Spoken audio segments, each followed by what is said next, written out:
visit, no matter how much you need a holiday. We're talking lakes that'll kill you in a single hour, caves that'll boil you alive, and radioactive islands where the rats will give you bubonic plague. I don't want to put you off traveling for life, but after watching this video, you won't believe just how dangerous our planet can be.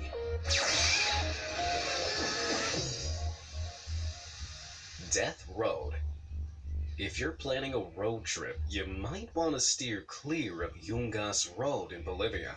This terrifying track twists and turns along a sheer cliff face, climbing to a height of 15,260 feet above sea level. In some places, the road is only 10 feet wide, with no guardrails to protect you from the blood-curdling 2,000-foot drop. Clouds of dust from the poorly maintained track make it hard to see, while humid winds from the nearby rainforest create regular rainstorms and mudslides. No wonder this place has earned the nickname Death Road. Despite its deadly reputation, plenty of daredevil drivers continue to use the route. Cars, trucks, and lorries often need to pass each other, forcing one vehicle to teeter on the very edge of the narrow track. During the 1990s, between 200 and 300 people lost their lives each year after losing control of their car and plunging into the abyss below.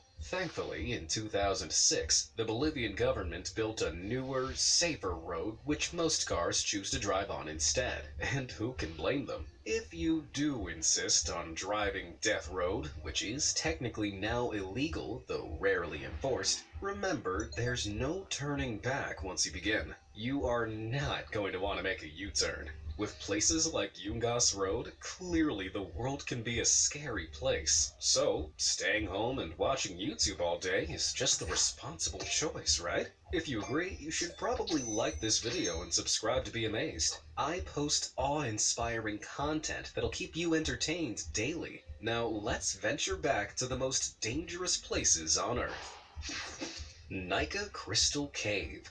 Some of the most beautiful places on Earth are also the deadliest. Just take the Nika Crystal Cave, for example. Located nearly 1,000 feet beneath a mountain in Nika, Mexico, this underground cavern is crammed with enormous milky white selenite crystals. The oversized pillars were formed by volcanic minerals and water, which crystallized as temperatures in the cave system cooled over thousands of years. Today, they're big enough for several grown adults to walk on, measuring as long as almost 40 feet and weighing up to 55 tons. But you might want to think twice before paying the crystals a visit with your selfie stick. The cave is situated above an underground magma chamber, which means the temperature can climb as high as 113 degrees Fahrenheit and the humidity can reach 99%.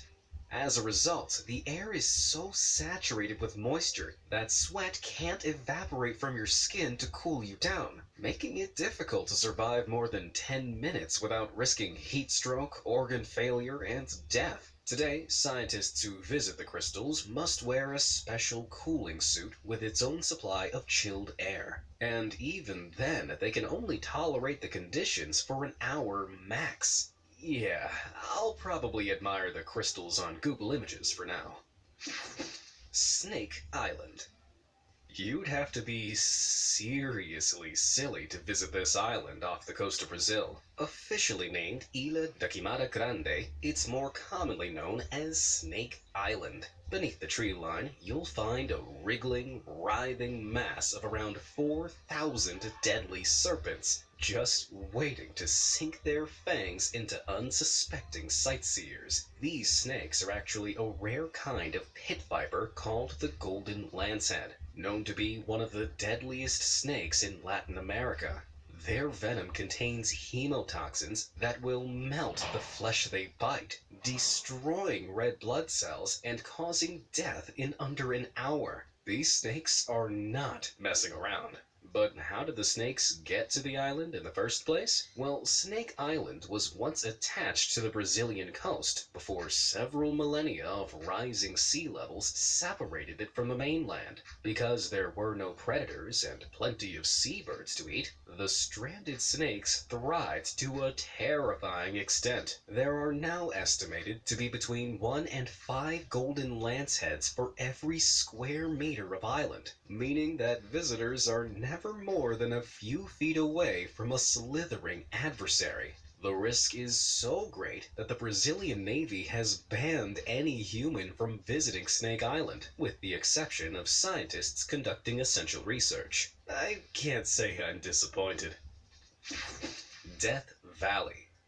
Imagine a place so hot that if you get hungry, you can simply fry an egg on the ground. Well, that's a reality in Death Valley in California, a boiling desert basin where temperatures have been known to rise as high as 134 degrees Fahrenheit or 56 degrees Celsius. That's the hottest air temperature ever recorded on Earth. Deep craters in the landscape trap pockets of scalding air, while 4 surrounding mountain ranges mostly prevent rain clouds forming in the area and keep the valley in perpetual drought.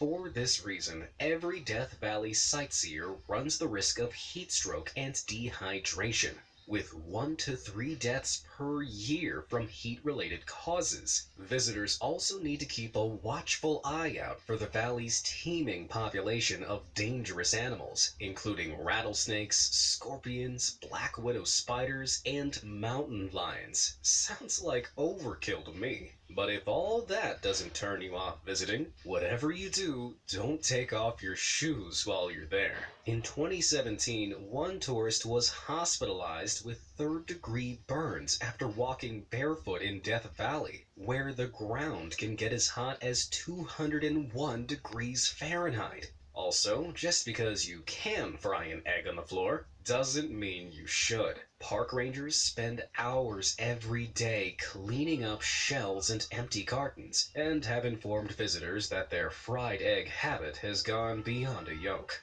Bring a packed lunch instead, you animals. Oymyakon.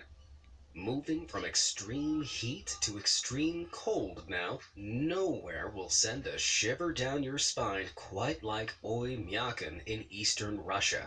This small town of 500 people is the coldest permanently inhabited place on Earth. The average low temperature in winter is negative 58 degrees Fahrenheit, but has been known to dip to a tooth-chattering negative 90. Given that the average temperature on Mars is negative 81 degrees Fahrenheit, you'd actually be warmer on the red planet than in Oymyakon. Unsurprisingly, the chilling temperatures make survival difficult. Because pipes freeze, most homes have outhouses with pit latrines instead of plumbed-in toilets. It's hard to grow crops in the frozen soil, so the local diet mainly consists of frozen meat and fish. Something as simple as a flat tire or a lost key could be life-threatening when every second outside brings you closer to a freezing death. Also, bear in mind that if you do die, the locals will have to burn a bonfire in the cemetery for several days before the earth is thawed enough to dig a grave. If you do decide to visit Oymyakon,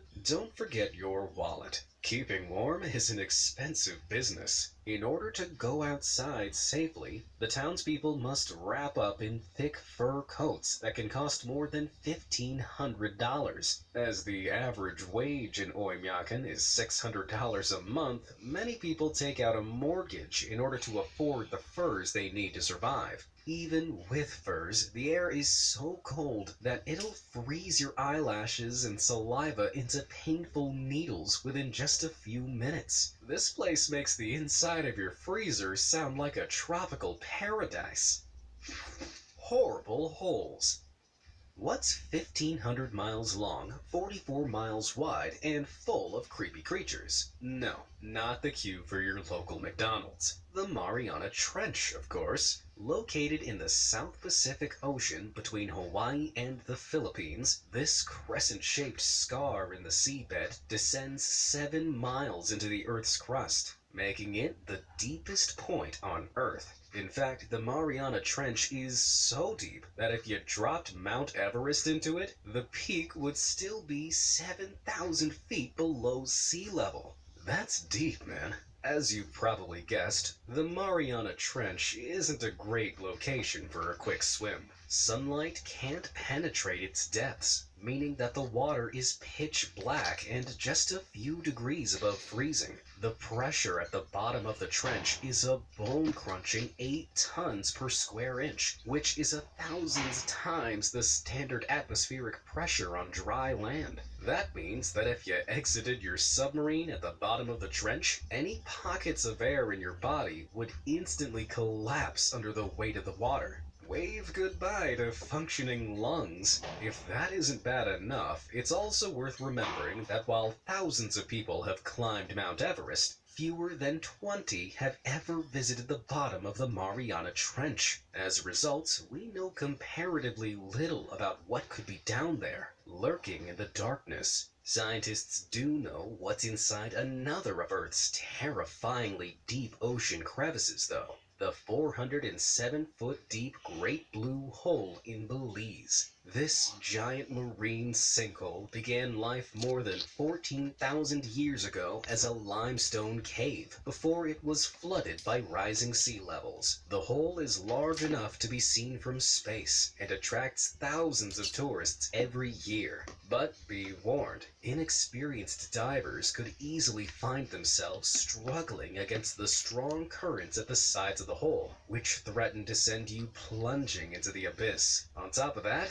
it's full of sharks. Nature watchers have spotted Caribbean reef sharks, nurse sharks, hammerheads, bull sharks, and black tip sharks swimming in the dark blue waters. Luckily, sharks rarely attack humans, but anyone who's seen Jaws will probably prefer to admire this mysterious ocean hole from a distance. And before you start to feel too safe on dry land, remember that the ocean floor isn't the only place where you can find dangerous gaps in the earth. Just look at the Mir Mine, an open pit diamond mine in Russia that's over 1,700 feet deep. Back in 2017, a leak caused this man-made chasm to fill with 10 million cubic feet of water, which is enough to fill over 100 Olympic swimming pools. Getting caught in a flood in a place like this would be pure nightmare fuel. Not only that, but the hole is so deep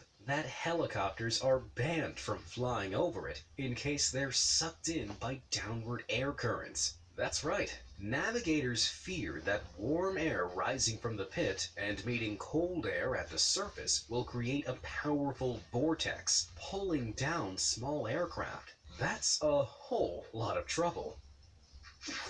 Skeleton Coast. You can tell a lot about a place by its name, and the northern part of the Atlantic coast in Namibia is no exception. 16th century Portuguese sailors named it the Gates of Hell. The Bushmen of the Namibian interior called it the land God made in anger. Today, it's known as the Skeleton Coast, and as all those creepy names suggest, it's no seaside paradise. The Skeleton Coast is actually part of the Namib Desert, a vast and hostile landscape where drinkable water is nearly impossible to find. That means that even though you're right next to the sea, you could easily perish from the thirst if you didn't bring your own supply of drinking water. If that wasn't bad enough, the dunes are home to ferocious predators like desert lions, hyenas, cheetahs, and jackals just waiting to munch on any lost soul. Look closely, and you'll see the bleached bones of their prey strewn across the sands. A sinister reminder that this place isn't called the Skeleton Coast for nothing. And this lethal coastline has another secret. Take a stroll along its golden sands and you'll find the rusting shells of around 1,000 shipwrecks. The waters in this region are notoriously dangerous, with strong currents, submerged rocks, thick fogs, and roaring winds. As a result, ships have been running aground on the coast for hundreds of